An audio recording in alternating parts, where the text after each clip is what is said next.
نبی سے محبت کا اظہار میں نے گھر میں لائٹیں لگا کے کیا ہے، کیا اس نبی کے کھانا کھانے کا طریقہ مجھے معلوم ہے؟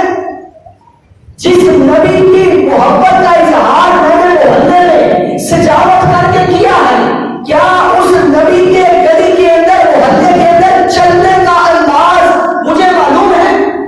جس نبی کریم کی محبت کا اظہار میں نے اپنے بازار کو سجا کر کیا ہے، کیا اس نبی کی محبت کے حوالے سے مجھے یہ معلوم ہے کہ اس نبی کی جو میرا محبوب ہے اس کی ادائیں کیسی تھی، کہ جس سے بندہ محبت کرتا ہے اس کی ہر ادا کو اپناتا ہے، وہ غور کرتا ہے ہاں جی وہ میرا محبوب ہے، اسے یہاں کھڑا ہونا پسند نہیں، تو محبوب کے لیے بندہ وہ جگہ چھوڑتا کہ نہیں چھوڑتا؟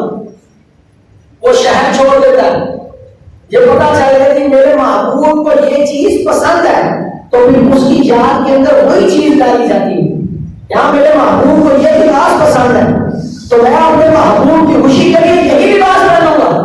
تو ہم غور کریں، جس نبی کریم علیہ السلام کی محبت میں ہم نے میلاد رسول منایا ہے، جشن ولادت منائی ہے، کیا ہم اس نبی کی سنتوں پر عمل کرتے ہیں؟ اگر نہیں کرتے تو ہمیں کرنا چاہیے۔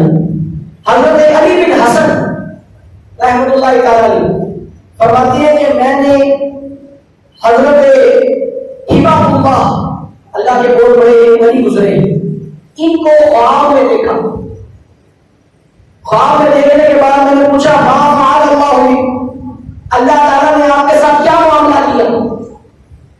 تو حضرت ہبہ اللہ رحمۃ اللہ تعالیٰ نے فرمایا کہ اللہ تعالیٰ نے مجھے بخش دیا۔ کہا کس سبب سے بخش دیا؟ کون سی نیکی کام آئی؟ کون سی عبادت کام آئی؟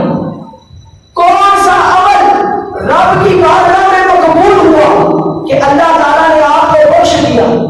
تو کہتے ہیں کہ انہوں نے بڑے رازدانہ انداز سے مجھے فرمایا کہ سنت مبارکہ پر عمل کی وجہ سے بخش دیا گیا، کہ حضور کی سنتوں پر عمل کیا کرتا تھا، اسی وجہ سے اللہ تعالیٰ نے مجھے بخش دیا ہے۔